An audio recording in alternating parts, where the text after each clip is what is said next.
Good morning. The headlines this morning. Free school meals are to be offered to 500,000 more pupils in England. Ministers say it will reduce child poverty. We'll be talking about that with the Education Secretary at 8:10.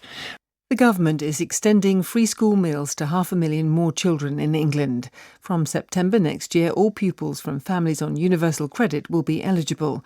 The Prime Minister said feeding more children every day would tackle the stain of poverty.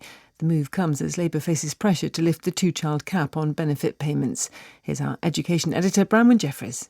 Around a quarter of all school children already qualify for free school meals in households with an annual income of less than £7,400.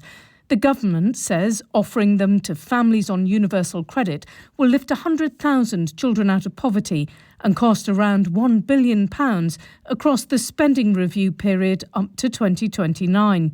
The Child Poverty Action Group described the plan as transformative. Yet Wales, Northern Ireland and Scotland already have more generous policies. Every primary pupil in London gets free school meals too. And the Daily Mirror leads with our lead story this morning, which we'll be speaking to Bridget Phillipson, the Education Secretary, about at 8:10. And this is the government's announcement that around 500,000 more children in England will be eligible for free school meals from September next year.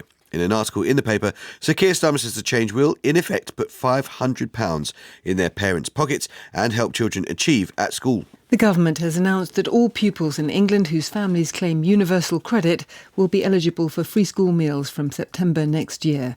The Department for Education estimates that more than 500,000 children will benefit from the change. Currently, households on universal credit must earn below £7,400 a year to qualify for free school meals.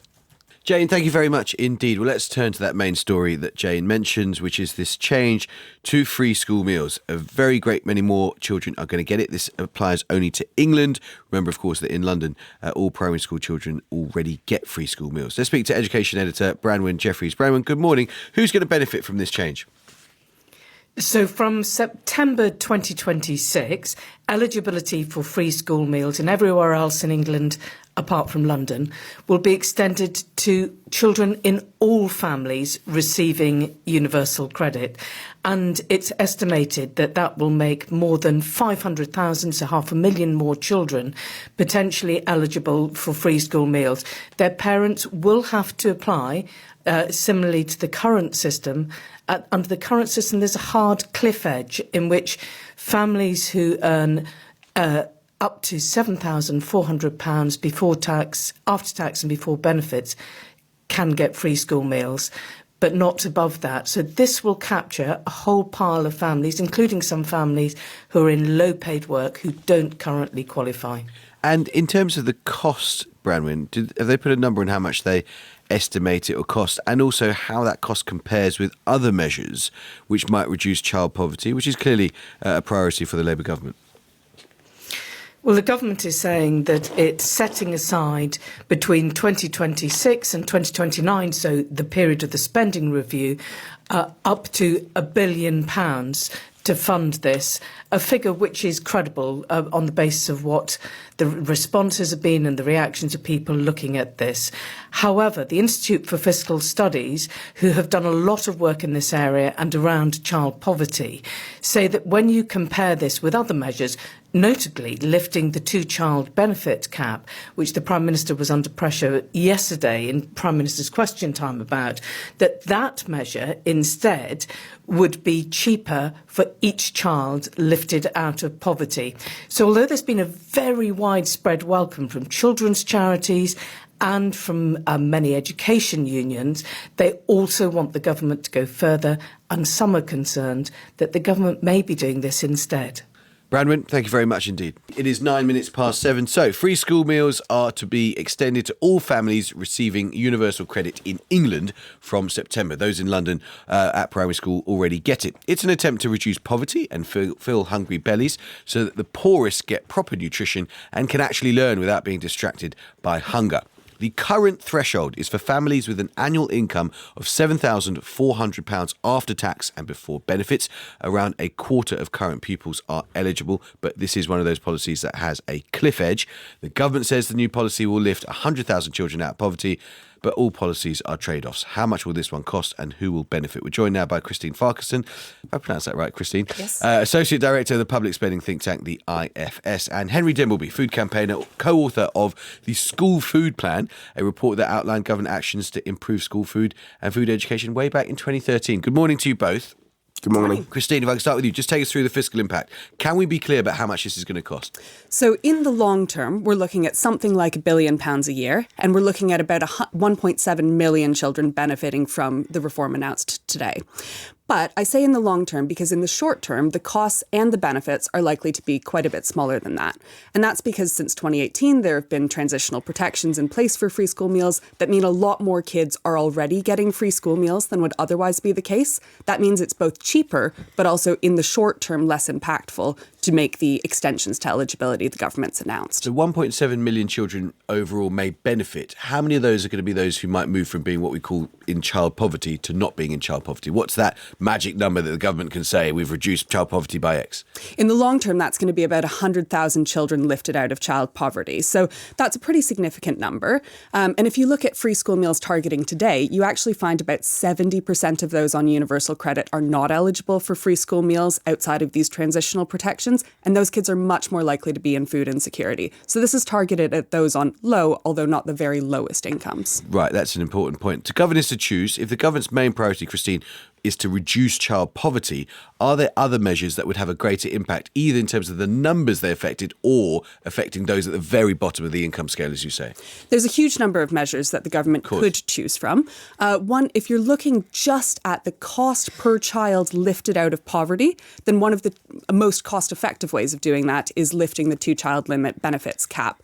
Now, that's cost-effective per child lifted out of poverty, but the total cost of that package is going to be a lot higher because you're affecting many more children in poverty. Interesting. That's one of the things that Keir Starmer mentioned to Nick on Monday. Okay, Christine, stay with us. We'll come back to you in a second.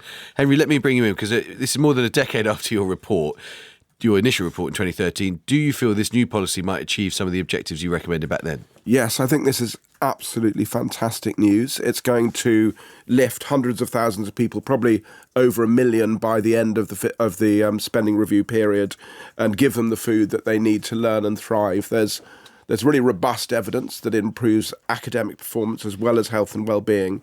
It will also change the whole school economics. A lot of fixed cost in school food, so it will enable the schools to serve better food to all of the children. And hopefully it will, another big benefit of universal free school meals, which is what we recommended, is teachers and children eating together and the socialisation and the culture that creates in the school. So I think this is, if you want to just deal with child poverty, the most efficient way is to give families money. But this is about much, much more. This is about the £98 billion that we spend on diet-related disease. It's about the academic performance of children. It's about the culture in our schools. So I was going to say, apart from the moral arguments that you made a decade ago, you've also argued there's an economic investment here, which is that you get quite a good bang for your buck because then you have less money to spend on bad health outcomes, kids who are, got terrible teeth and other massive health conditions, but also you get an economic benefit from the educational outcomes improving. Yes, you get two productivity outcomes. So you get the productivity outcome from improved educational outcomes. And in English and maths, that can be up to a term. That's a lot of extra education.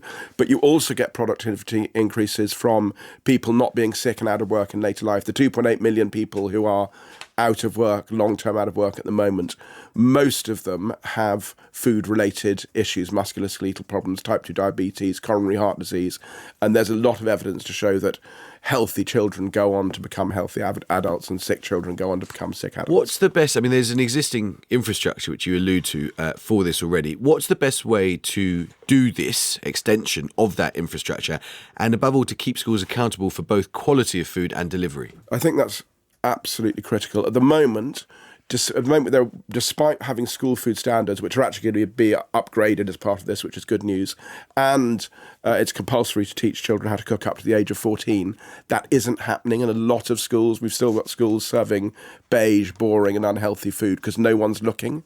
And so I think you need two things to happen. One is there need to be some monitoring of the food. That could either be done by councils who already come in and monitor the food safety, or it could be done by having accreditation from voluntary bodies. That's one thing that needs to happen. And then the other thing that needs to happen is, Ofsted needs occasionally to monitor cooking lessons. So when Ofsted goes into a school, they always monitor maths and English, and then they choose a few other subjects. They never choose cooking. It's not on the list, and that means in a lot of schools, children who have a legal right to be taught how to cook up to 14, it's not happening. So there needs to be a bit more accountability. And you wanted to go further and extend free school meals to all primary school children. That happens in London. They haven't gone that far with this.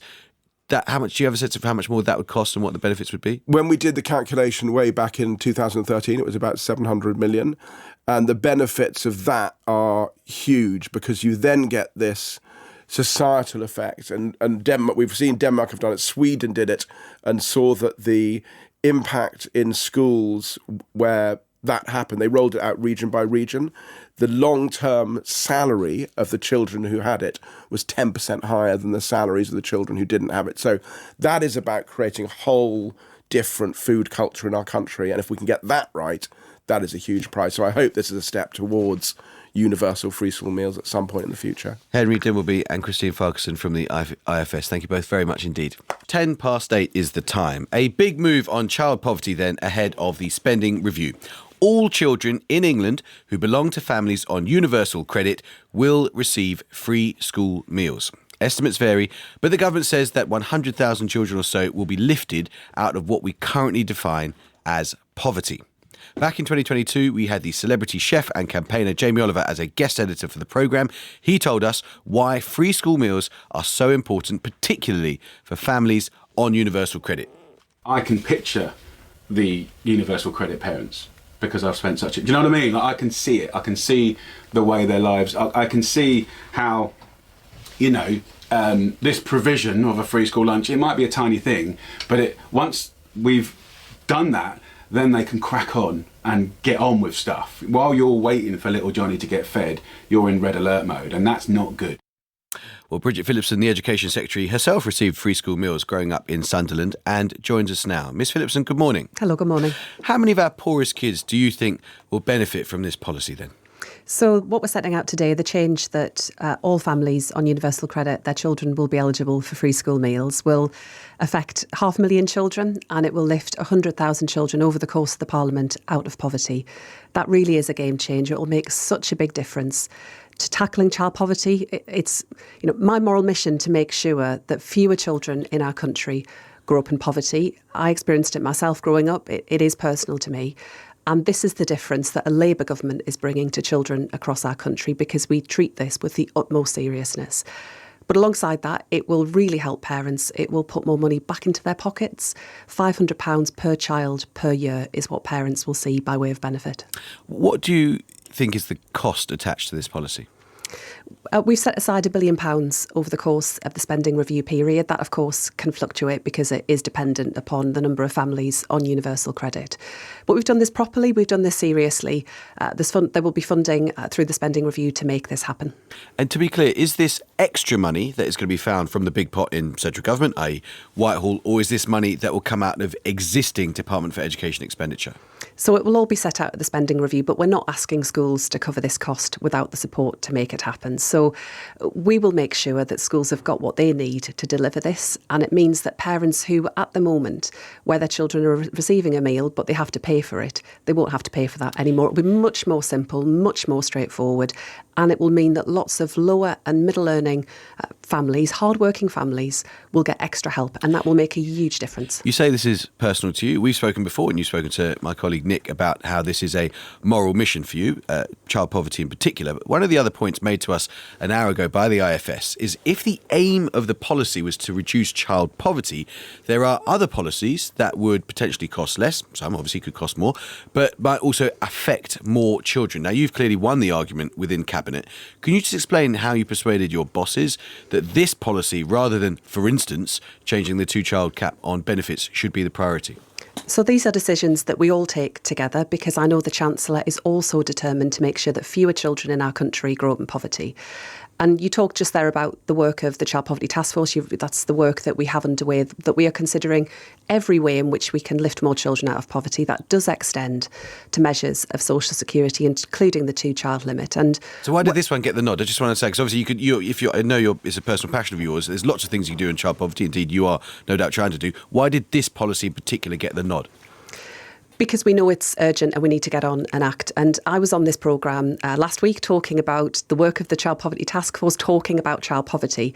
And just over a week on, I'm on today now with you, setting out the difference that a Labour government is bringing, because we are really serious about bringing down the numbers of children growing up in poverty. It damages their life chances. It holds people back. I do not believe that in modern Britain, where you're from, your family background, your family income should determine what you're able to go on to achieve. But sadly, right now, it does. We are determined to change that. And this is the difference that a Labour government is bringing. We've had to make some difficult choices as a government. We've been upfront about that. But you would not be getting this announcement today with a Conservative government. We'll get onto some of those difficult choices in just a moment if we can. Henry Dimbleby, an hour ago on this programme, he was the author of a school food plan in 2013. He advocated a policy such as this, and to be frank, he very warmly welcomed the announcement you're making today. One of the issues he raised was the accountability mechanism for this. He's saying that there's a big problem with basically Ofsted inspectors going to school where they check maths and English and science. They don't check the quality of the food. What will you do to ensure that the food that kids are getting is actually highly nutritious rather than beige, sugary slop? So alongside the announcement today around free school meals, we're also announcing a review of the school food standards, because as Henry Dimbleby set out himself, I've seen the comments he's offered on this. He's previously looked at this, obviously set out his findings, and it hasn't been looked at for a very long time. So as part of this announcement, we do want to look and make sure that the food that's being served is healthy and nutritious. I should add that this isn't the only way that we're supporting children and families, including in school. We're rolling out new free breakfast clubs across primary schools. We're also delivering a big increase in the minimum wage, and we're cutting uniform costs to parents. These are all measures focused on putting more money back into parents' pockets. But these also bring educational benefits too, because we know if children are arriving at school ready to learn, that makes a massive difference to their outcomes. I think it's a common sense understanding that if you're hungry, it's really hard to concentrate, and this will make a big difference to children in terms of their education, and it will make a big difference to families as well. Are you going to use auto-enrolment, as many charities and unions have recommended? So the change today makes it a lot simpler, because part of the complexity that we have at the moment is that only parents with a household income of just under £7,500 are eligible, and there is often confusion about this. So where it becomes just universal credit, anyone on universal credit, that becomes much more straightforward to administer, and that's part of the benefit this brings.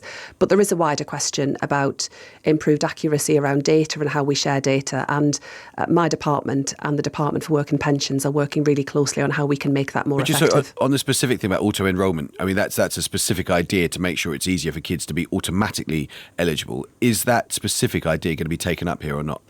So that question about data sharing, yes, it is. But what we're looking at in parallel with this is how we can think about better measures for capturing disadvantage too. So there's a lot of work that's going on around this. It is important. But actually what we're setting out in terms of expanding access to universal credit, all families in receipt of universal credit, will just make it easier, because people know if they're getting universal credit or not. That's a straightforward question. The system at the moment is more complicated. It makes it harder for people to take up their eligibility, but it also makes it harder for schools. So this will make it, this will not only improve the access, it will make some of that data collection better in the long run as well. That's better data collection. So on auto-enrolment, as far as we know, you're not suggesting to schools, because auto-enrolment is a specific idea. Charities and unions have recommended it. That's not something you're announcing today. I know what you're saying about data transparency, making it easier and improving data around universal credit. But just sorry, on that specific idea, is that going to be introduced or not? No, I'm not. But we have got a lot of work underway about better data sharing, so that we can, but also looking at household income more widely as part of that. But not go so far as auto-enrolment. Okay.